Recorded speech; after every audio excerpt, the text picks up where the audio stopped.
This is Duke University. Thank you for reminding us that we're professors, and that's why we're here. But Richard and I met in 1981 as part of the project to create this opera, Akhnaten.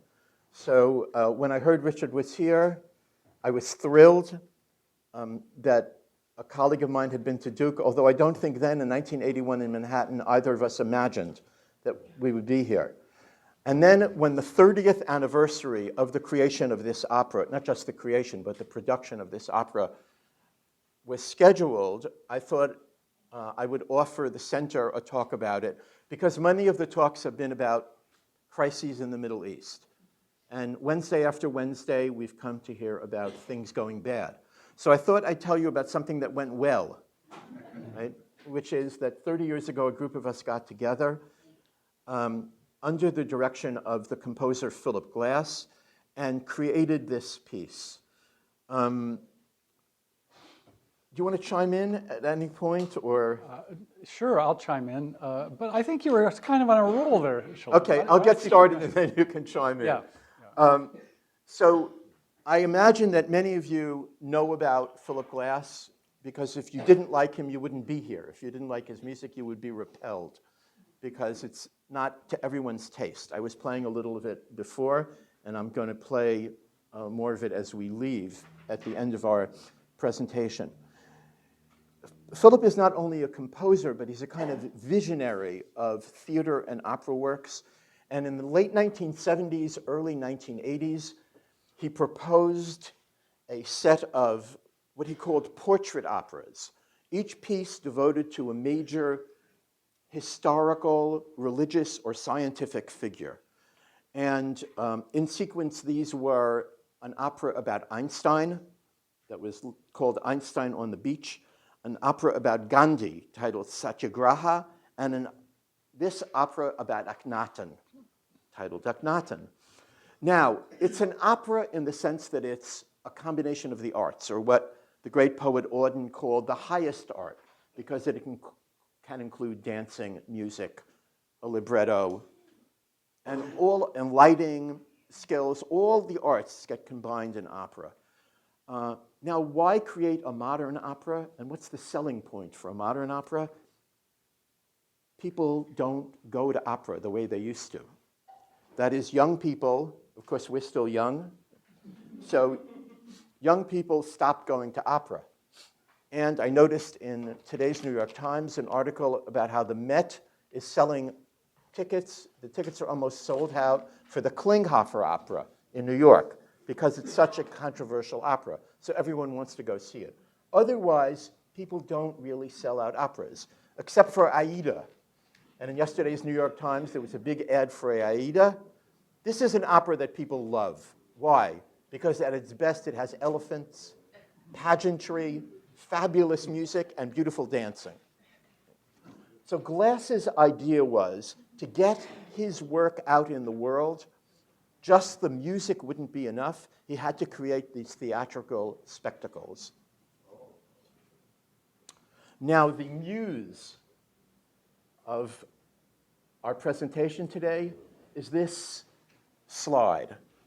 This is a couple of inches high in the Metropolitan Museum of Art in Manhattan. And Richard and I and Philip and Jerome Robbins and Bob Israel, another collaborator, would walk over to the Metropolitan Museum of Art, and I would give everyone a tour of the vast collection of Egyptian artifacts. And this is the one, this was my favorite piece. It's from a statue of Akhenaten's mother, Tai, but it was broken, as were almost all of the pieces from his reign, because people tried to erase his memory. And as many art historians have noticed, it's probably more beautiful broken than whole. It's a very beautiful piece. Do you remember those walks through the museum? I don't. Those have faded into the mists of time. Tell me more about them. Well, do you remember the sculptures in Jerome Robbins' house? Yes, I do. Okay, well, that was a signal to me that he loved art. Right. And he asked me early on if we would go to the museum and just look at this material. Right. So we did that one or two times. But perhaps you weren't there. Perhaps I'm inventing your No, memory no, for you. no, that sounds totally Sounds plausible. plausible. It does bring up something if I could inject something Yes. at this point. I think the thing about Philip Glass that's somewhat unusual for a composer, I did 3 operas with Philip Glass. I did Satyagraha, one of the operas that Shalom mentioned, Akhnaten. And then I did another one later in his career called The Fall of the House of Usher, which was more based on Edgar Allan Poe's work. But back at the beginning, and it was 35 years ago I met Phil Glass, he was driving a cab at that time and had just had success with Einstein on the Beach, which was kind of an unusual piece. And I don't know if the Metropolitan Opera one summer didn't have anything going on, so they put it on. And it was sort of a surprise that people found it kind of interesting. But Phil didn't have a whole lot of follow-up from that, other than in the art world. And so he was driving his cab, and he had an old friend, Robert Israel, who was a New York City painter, mainly paint. But Bob had gotten interested in the theater and opera. One thing led to another, and Phil said, well, I want to write another opera. So he's going to do this Satyagraha, based on Gandhi's life in South Africa. And here's the point about that this reminds me of, is Phil is a composer who is very visual. So in the case of Satyagraha, we had designed the complete opera before a director was even hired. Now that's usually not the way it works. Usually the director's hired, conceives of what the approach will be to a production, and then get the designers kind of around that vision. Whereas Phil really liked working with visual people. So we hired the director, and the director basically had to fit his conception into that. So very visual. The other thing I'd say about Phil, and that reminds me of sitting in Jerome Robbins' living room, is he doesn't need a whole lot to write a lot of music. I remember he said, as Shalom, myself, Jerome Robbins, Phil, and Bob Israel sitting around this living room, beautiful townhouse on the east side of New York. This is probably 1981, 82. 1981, yes. Yeah, so a long time ago.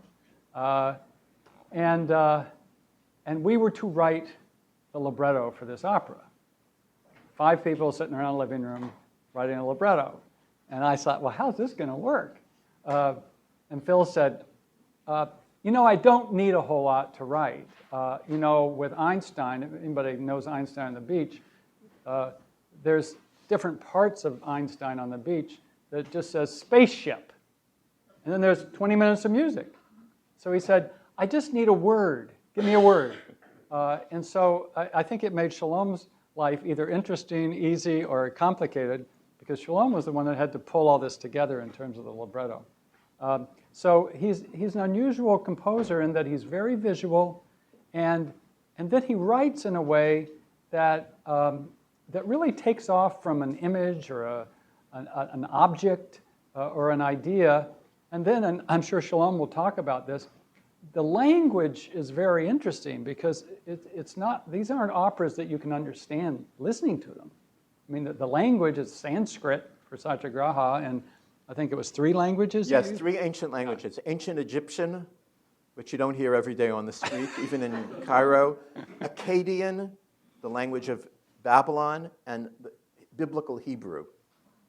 Okay, so that's a good pass back to you. Yes, and in terms of who is going to write all this down and come up with the idea, here's my second icon, which is the scribe. This is the Egyptian classical figure of the scribe, because only 1 to 2% of the Egyptian population was literate. To be a scribe was the highest honor. It took 10 years to learn to write and read hieroglyphs.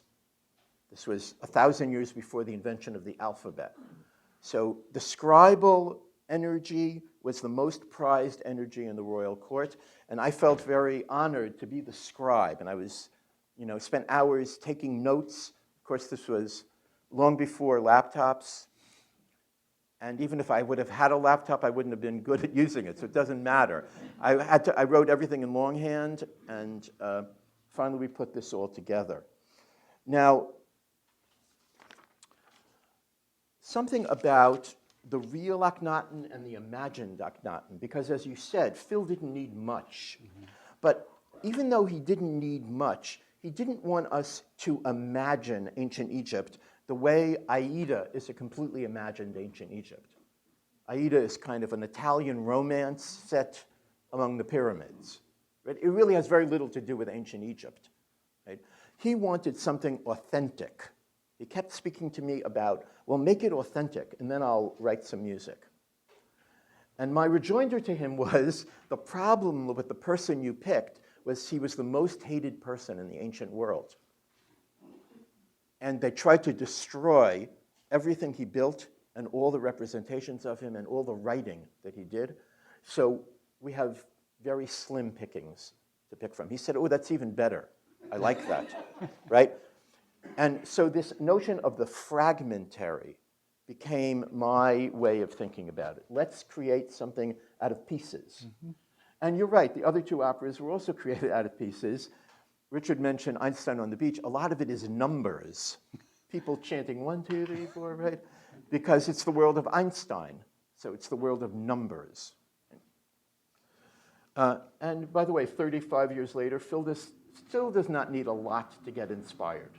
Right? He's still writing music, wonderful music for films, as well as for theater. Now, who was the real Akhnaten? 3,400 years ago, approximately, a king ruled in ancient Egypt. There's one of his self-portraits, who tried to change the nature of the Egyptian religion and the Egyptian statecraft. He was the son of a great emperor, and his mother was a kind of queen, although not officially a queen. She was the woman we saw in the broken statue. And he was brought up to rule the country the way it had been ruled for approximately 1,500 years. But at the age of 25, along with his wife, Nefertiti, a figure you're probably familiar with from the history of art, he decided to change Egypt. He moved his capital 300 miles away to a place farther south along the Nile, and he changed the Egyptian religion from a religion visually, which was very closed. The temples were small and dark. The gods were many. The gods were fearsome. He changed it from a religion, a dark religion of many gods, to a religion of one God, the sun god, and an open feeling. This was great for visual thinking. And lighting. You want to say something about that, or should we wait for our slides? Sure. It'll probably become clearer in the slides. Right. But I think, just to jump in for a second there, I think the imagery, it wasn't about spaceships. It was about this openness. It was about the sky. It was about sand. We'll talk about sand later. Sand figured very importantly in this opera. And if I'm not mistaken, I think all of us went to Egypt to really scout out these sites and really figure out what are we really dealing with here. So I didn't know. You went on that Yes. trip? Yeah. So when this started, I had been the one of the group who had been to Egypt. And in fact, it started because I met Philip Glass at a party, and he said, oh yeah, I heard about you. Do you know anything about Akhnaten? I said, I just saw him, by which I mean I saw his statue, which I'm going to show you soon. It's this overwhelming statue that's the size as high as this room in the Cairo Museum. And he said, what do you mean you just saw him? I said, I literally just came back from there. And he said, okay, we've got to do something about this. And then after we looked at the art, I think Philip, Richard, and the other members were all inspired to go to Egypt. And it was the early 80s. We had money to go to Egypt. I wish my undergraduates were here so I could tell them about this strange phenomenon in the United States in the arts, like in the end of the 70s, beginning of the 80s. There was quite a bit of money. Of course, we were all working, doing other things. So we weren't getting the money, but if we needed to do something like this, there was money available, especially because the production that was in Houston, Texas, was funded by arts people who were in the oil business in Texas. And remember they brought belly dancers? Do you remember that? I think so, yes. Vaguely. I remember vividly. Okay, so they flew belly dancers from Cairo. You can't find them anymore in Cairo, but they flew them in Cairo in 1980 to Houston, Texas, to perform for us at the opening. That made an impression on me. Maybe I should stay in this business. But I didn't realize, as Philip told me later, Shalom, if you get a quarter for every hour you put into this, you're going to be very lucky. Right? It's a very long-term investment. So we have lunch once in a while on the money we made. That's about it. Okay, so there's this fragmentary Akhnaten, his sculptures, and some beautiful large pieces. And this is another reason that Akhnaten appealed to moderns. He was a rebel, and he represented himself in a totally unconventional way for ancient Egypt, and in an androgynous way. So the 80s were money in the arts and androgyny. Those were two big themes. And in fact, androgyny in the arts, that was even better if you could do that, right? So this kind of wide hips, hanging belly, elongated face, long torso, this kind of, I don't know, you might call it a Modigliani look in modern art.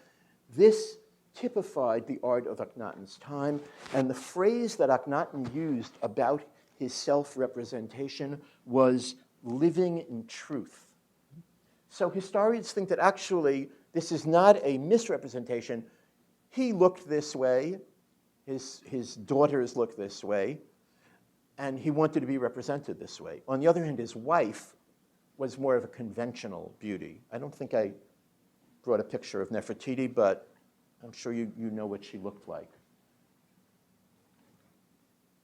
Now, so much of this sculpture from Akhenaten's town, which is popularly called Amarna, was destroyed.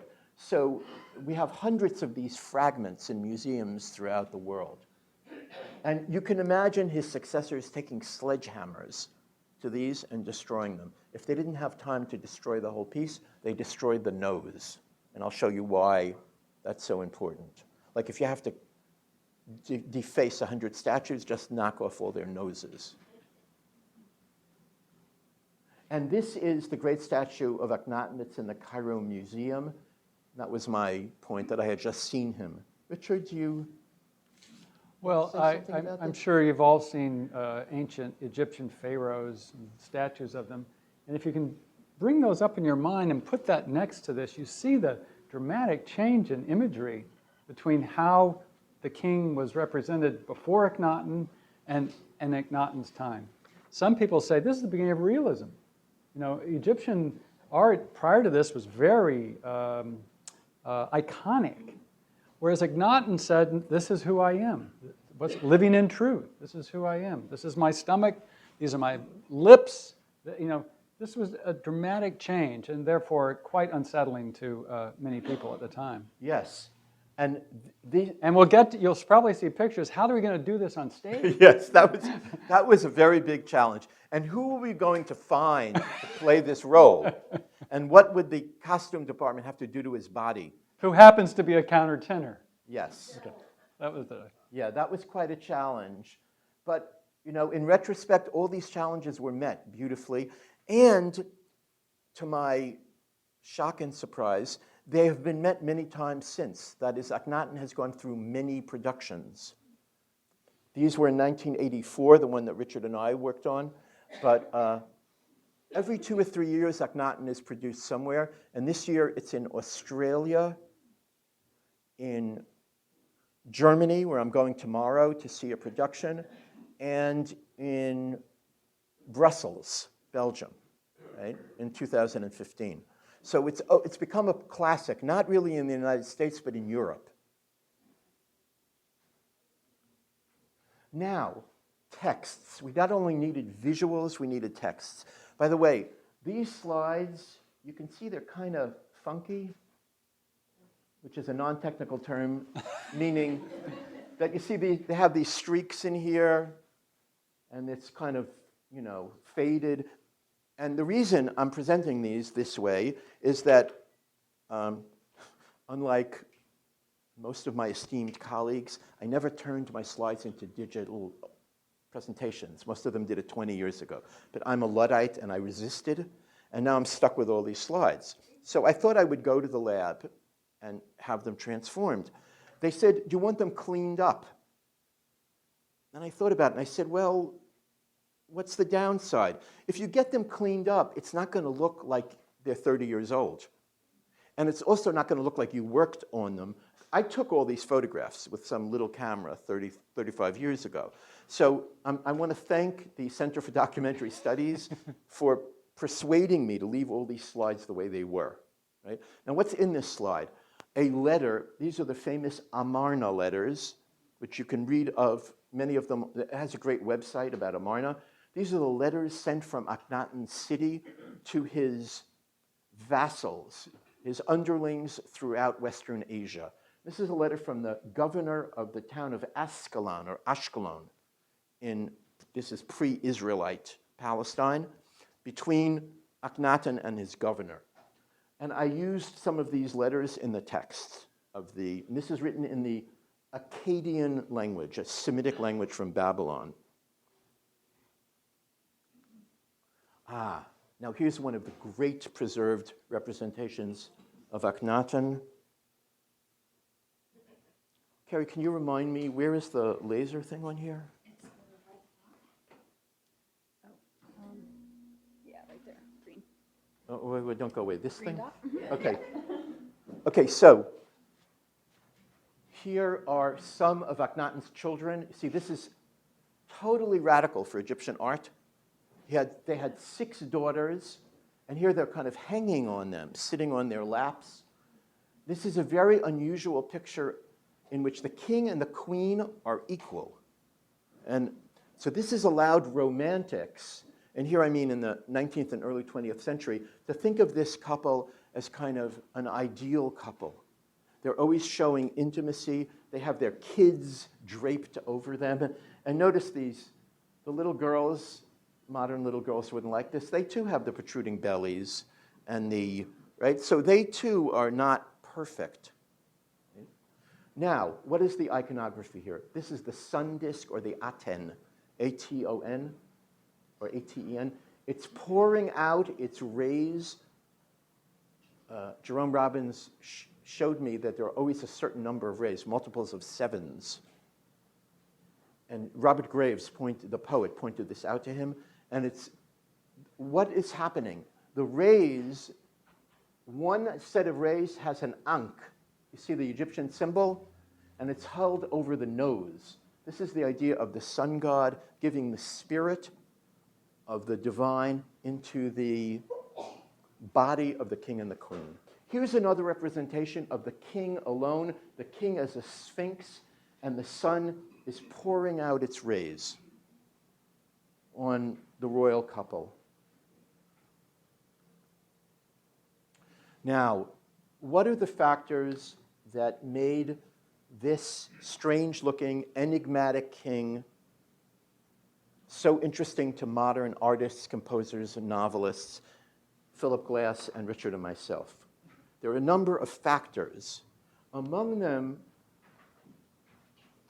are, 1, Akhenaten thought of himself as an artist. He wrote of himself as an artist, and he was a multi-talented artist. So he wrote poetry, he drew or inscribed things, he was a kind of calligrapher, and he was a sculptor.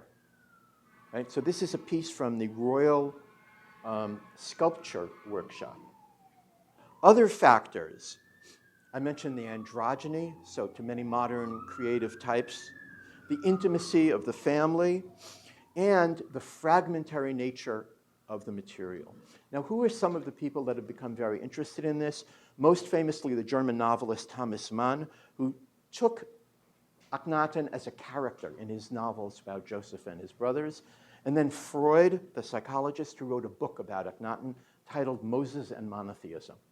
And what is the claim of that book? The claim is that the biblical representation of God appearing to Moses and saying, I am your God, and I am the only God, and you should have no other gods, that this representation is based on an Egyptian idea. Because who was Moses? Moses was an Egyptian. Moses came from Egypt. Moses led the Exodus from Egypt. So Freud was very taken with this idea for a number of reasons. That's a whole separate talk. But he became obsessed with this idea. And that's the last book that he wrote as he was dying in 1938, 1939, Moses and Monotheism. So we had great predecessors before us. I want to show a few more slides and then show a video clip from the period in which the opera was created. But I'm going to spare Richard and I you seeing us 30 years ago. I thought I would. Oh, really? We could see it privately. Okay. So a few more slides. The daughters of Akhnaten are very often shown in the art of his studio. And we know that his palace had floors covered in these beautiful mosaics, living things. Akhnaten is always writing in his famous hymn to the sun and other places about the glory of nature given to us by the sun. Fish, humans, he's always talking about the beauty of humans, and this very fierce being is another representation of his mother. That's another reason that Freud loved Akhnaten, because early on you had this very gentle representation of his mother. Now you have this African fierce representation of his mother. Typical of the art of the period and very unusual for Egyptian art is the sense of motion. So you see these horses, it's as if they're moving. And here I wanted to show you how on collections of hundreds of these pieces, they broke off the noses. Now, in light of what I just showed you about the nose being the source of the breath and the energy, this would make sense in their worldview. Why did they hate Akhnaten so? Because he destabilized the country. And after he fell, they returned to the worship of the gods and to the darkness of the temples. Could we see the video now? Thank you. I thought I was yelling to the back room. So I was projecting to the back room. This is from a wonderful film called A Composer's Notes about the creation of the Gandhi opera and our opera.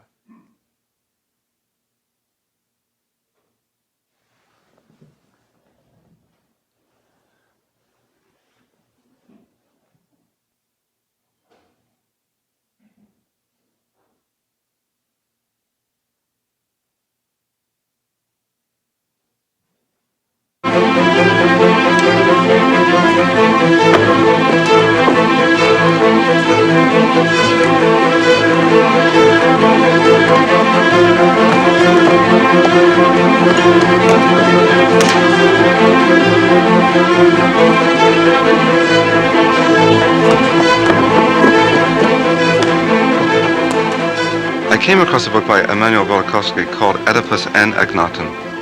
In it, Velikovsky theorized that the Oedipus myth was really based on the life of Akhenaten, the 18th dynasty Egyptian pharaoh. It's considered a very speculative theory, but what interested me about it was that it was a terrific character, that this Egyptian pharaoh who in a few short years had turned around all the received ideas of the Egyptians, bringing in monotheism and a kind of a universal god. He's a very strange guy, he's a very weird guy, but he's also very recognizably part of all of us.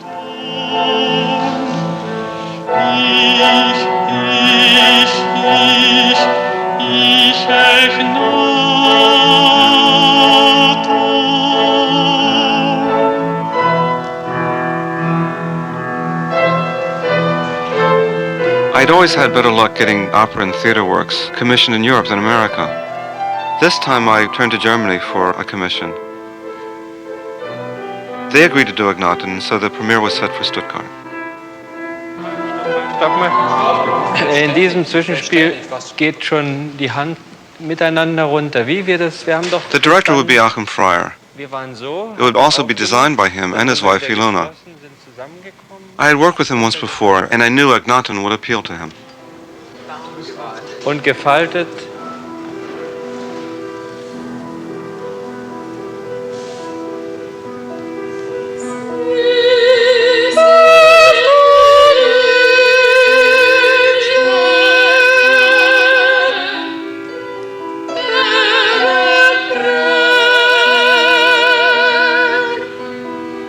The second production was scheduled for Houston.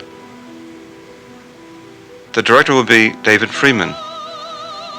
He was just beginning to work in big theater productions of this kind, and though I didn't know exactly what he would do, I knew it would be very different.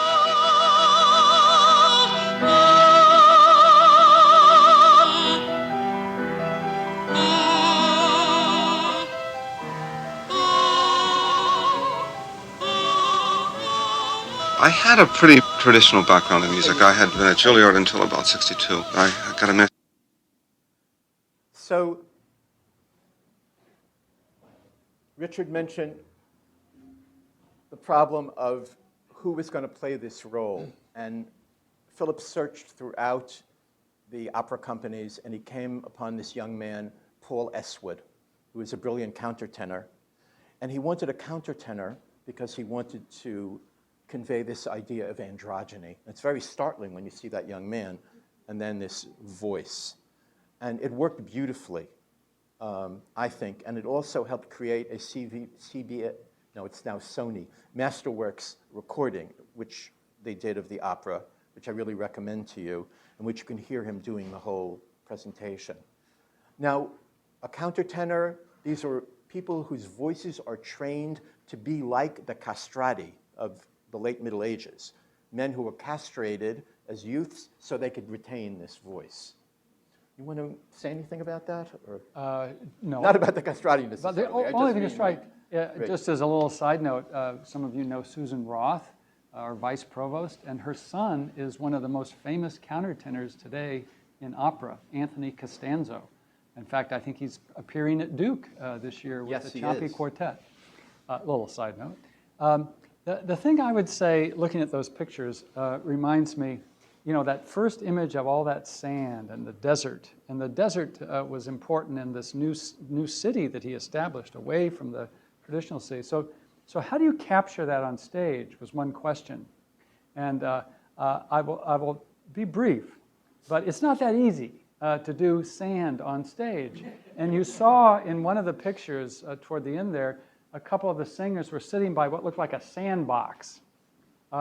And this production had the challenge, the original one. I did 2 of these Akhnaten productions. The first one started in Houston and went to New York City. The New York City Opera at the time was in the State Theater of New York.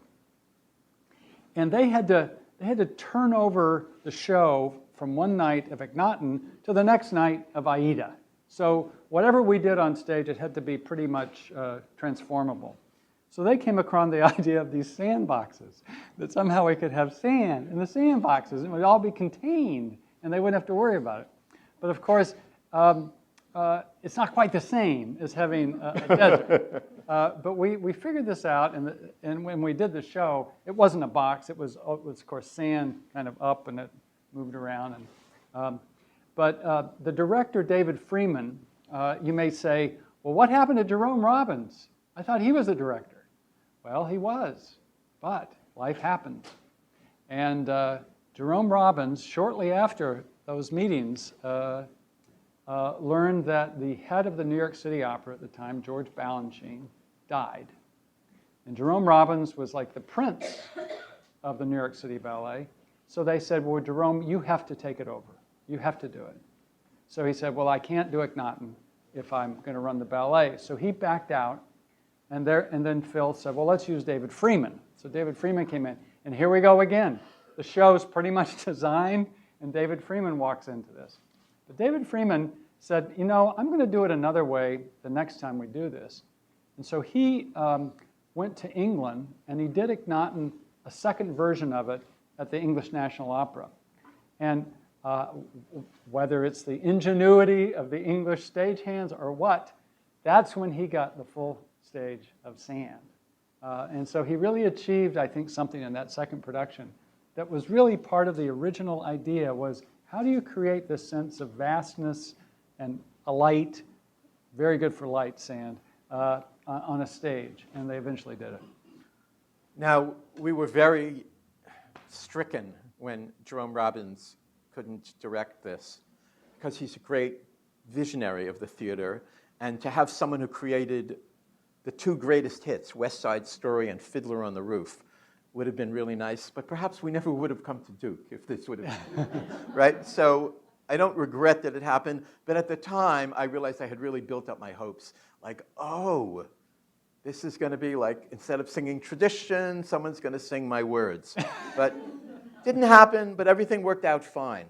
So let's look at some slides from these productions. Good.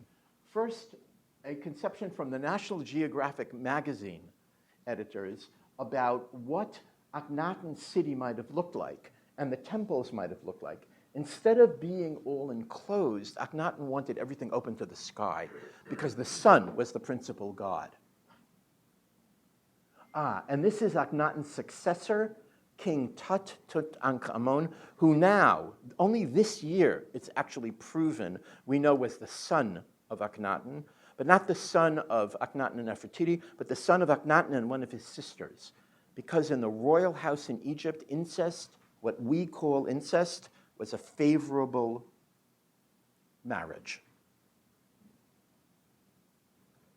Now, as the libretto came together, Akhenaten was the countertenor, and there were roles for Akhenaten's wife, Nefertiti, the mother, Queen Tai, and Horemhab. He was the general, he was kind of the head of the Blue Meanies, the guys who would take back the kingdom. The father of Nefertiti, a priest of the Amun cult. The Amun cult is the opposite of the Atun cult. The Amun cult is polytheistic and very violent.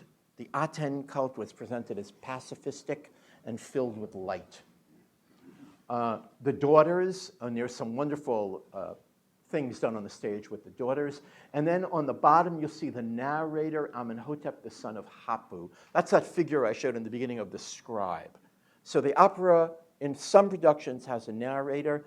And in our production, it was David Warrilow. He was a great Irish actor. He's Samuel Beckett's favorite actor. Right. And I remember the thrill. I had seen him in a Beckett play, and he came to work with us. Now, doesn't look like much. Like, not quite Fiddler on the Roof. Right, it's not tradition. I guess it never would have worked, even if Jerome Robbins, but this is Akkadian. It looks like Japanese in transliteration. It's beautiful when it's sung, but it doesn't mean much to most people. That means maybe 25 people in the world know what this means, and because this is a truly dead language, unlike Greek or Latin. This is like very dead. Now, for the texts, I chose texts from all over Egyptian history. This is from the pyramid text. This is the way that the opera opens. Opened are the double doors of the horizon. Unlocked are its bolts.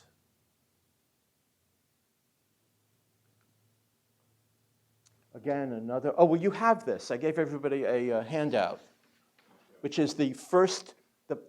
This is the page that was given out to the audience in the premiere in 1984. Okay, so some stagecraft. And Richard, you'll have to help me. I don't know which is from which production. That looks like Stuttgart. This is the Stuttgart where the six daughters were on this enormous Ferris wheel, right, while the music played. It was really magical. Maybe just a word Yeah. about the aesthetic. Yes. Because I mentioned the way Phil approached writing, with visualization, also very simple word choices or concepts. But another part of the aesthetic, I think both in Stuttgart and also in our production was, and I thought back to another composer, Richard Wagner. So Richard Wagner, as many of you know, was the creator of the Gesamtkunstwerk. It was all of his operas were to be the merging together of music and light and sound and voice, so that it all came together in a whole. This was the opposite aesthetic. This went something like this. Phil could write the music based on an inspiration of the way he talked there, things he was thinking about. The designers could look at the same sources, but they're going to design something based on that. Shalom is going to pick texts that make sense to him. And you put these things together on stage so that they don't necessarily come together in a whole, but they have some to do with each other by coexisting with each other. And there was a way of thinking about theater in Germany at this time that was really much like that. So that you had a designer and director like Achim Freyer, who was accustomed to taking not just music, but taking a text by Goethe and saying, well, we're not going to do it exactly that way, but it reminds me of, and then he would create something that was inspired by the text. So it was a very different kind of aesthetic than the traditional aesthetic. And so perhaps in that sense, it was very much in the spirit of Akhnaten. It was very much, but there was that German theater tradition. There was also the political tradition to which it's allied. So being that you weren't there, something that you missed was the Aten cult were like the Green Party. They were the leftists. They were dressed like alternative types. And the Amun party were dressed like Nazis. Yes. And they had like big black boots, and they were all dressed in leather. I remember the to-do about getting leather for everybody. And so the confrontation at the end of the opera was like the forces of good and evil as understood by the German political liberals. Absolutely. But now remember, isn't some of your scholarship about this? Oh, yes. Right. About German theater at this German time. theater. That's right. Right. And this is, many in the room may not remember a time when East and West Germany were separated. And Achim Freyer was an East German who had come over, actually before the wall fell. He had come over to the west side. And so he was very interested in these political Yes, very deeply. imagery. And his wife, too, I remember. Yes. Yeah. I remember I wasn't radical enough for them. That was clear. I remember visiting him in Berlin, and this was before he did this. I knew him because of his work. Right. And he said, come over to my house. And so I went over to his house, and it was in a very nice area of Berlin. It was unusually nice. And they were building this huge wall next to his house. And I said, Achim, what is this? He goes, oh, you've got to have a big wall next to your house. And you couldn't avoid the fact that, we got this big wall in the middle of Berlin, and you've come over it, and now you're constructing these walls around your house. It was a very interesting guy. Right. Now, this was the premiere of that production, and Freyer was also an artist, so he did these, and again, not exactly ancient Egyptian art, but the kind of art that might appeal to audiences that would come to, and here that's the German spelling of the king's name. This too, there's a scene towards the end where it's exploding. I don't remember exactly why, but it was great. It was great. Now, from the Houston City Opera production, this is from the coronation of Akhnaten, and he's wearing a bodysuit that makes him look nude, and you'll see soon the costume people really did an amazing job with Paul Eastwood into transforming. It's not only his voice that was going to be, a gender bender, but his whole body.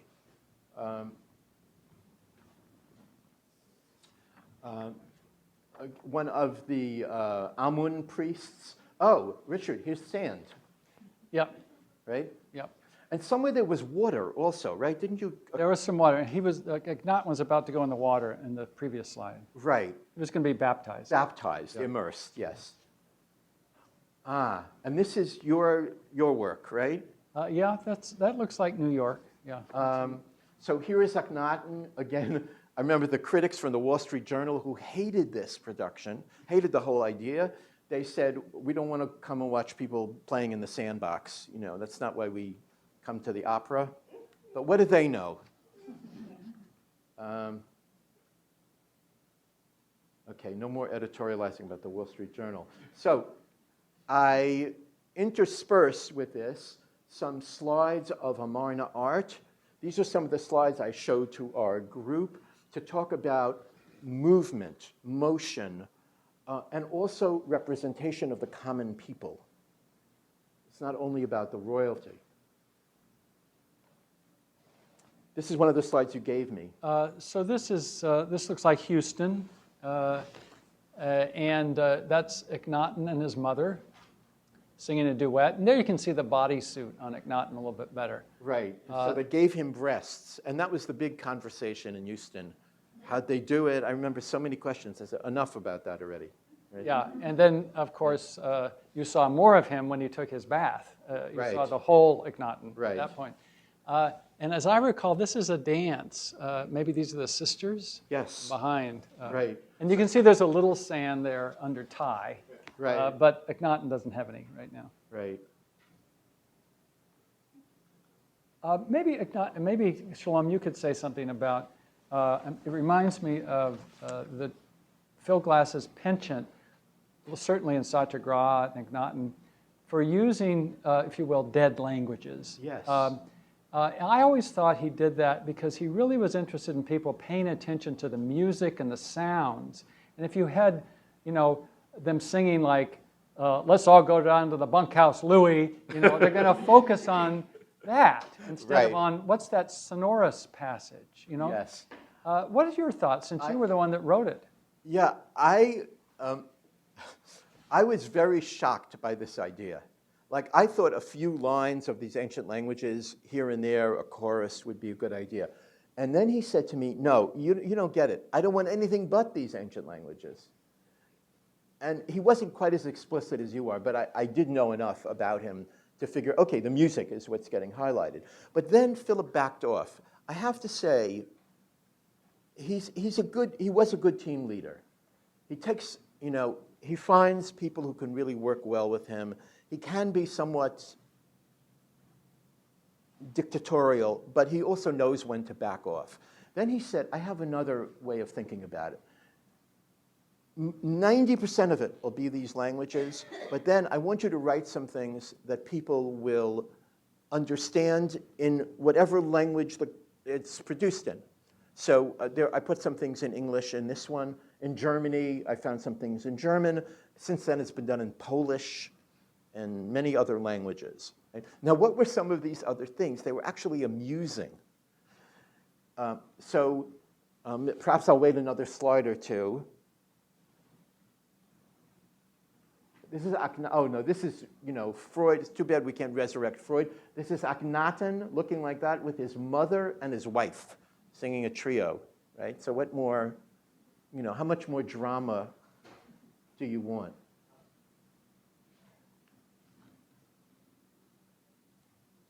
Now, the focal point, the high point of the opera, and one of the pieces that are sung in the language of the audience is the hymn to the sun. This is Akhenaten's great poem in which he praises all of nature in very detailed description. How beautiful the birds are, what it's like to wake up in the morning and hear them. It's a nature poem written in 1400 BC. I really recommend, just Google hymn to the sun, and you'll find some of it set to Phil's music. And here, and again, this is your production, right? Yeah, this was Houston. This is Houston. Houston, New York. So we have Akhnaten singing this ethereal, beautiful music and ascending to the sky. Do you want to say anything more about that? No, I think you said it very well. By the way, everyone down here in the sand is not too happy about this. And that's a serious moment because he is testifying about his faith and about changing Egypt into something light and going towards the one God idea. But the priesthood, his mother, his wife, are not too happy about this. Right?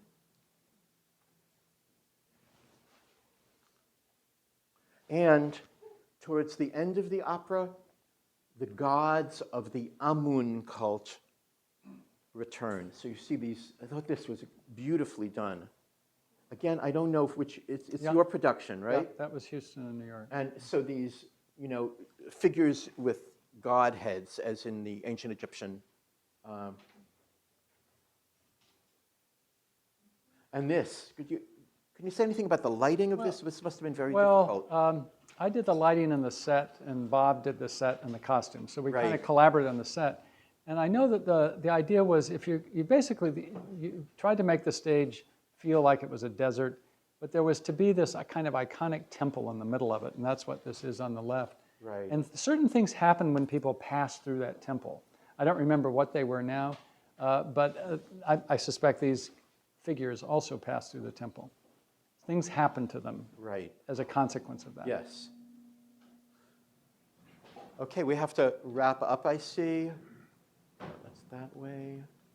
Good, and I'll just mention that this was turned into a very beautiful CD that won a European Recording Award. But I need to close with a piece of humor, which is, I said that I made this deal with Glass, like what is going to be, we need something light in the language of the audience. So he had been to Egypt recently, and he came back with Fromer's Guide to Egypt. And he said, okay, he gave it to me, he said, I'm sure you can find something funny in here about Egypt. And I did, which was a tour guide description of the site. As you walk through, you will see on your left the tomb where this guy is buried, and on your right there's the ruins of this. And make sure to catch the bus at 3:30 in the afternoon, and there's Pepsi-Cola for sale at this. And so it was like a shocking intrusion of the modern into this ancient text. And in some productions, there were like the dead appeared, right, and the caskets came through. So you walk out with a certain feeling of lightness. And I'd like to invite you all to come whenever it's produced next. I'll let you know to come see this opera. Do you want to say something in conclusion? I think that's great. I'm glad to have all these memories brought back to life by you. Good memories. Shalom. Yeah. These are good memories. Thank you so much for coming today. Thank you.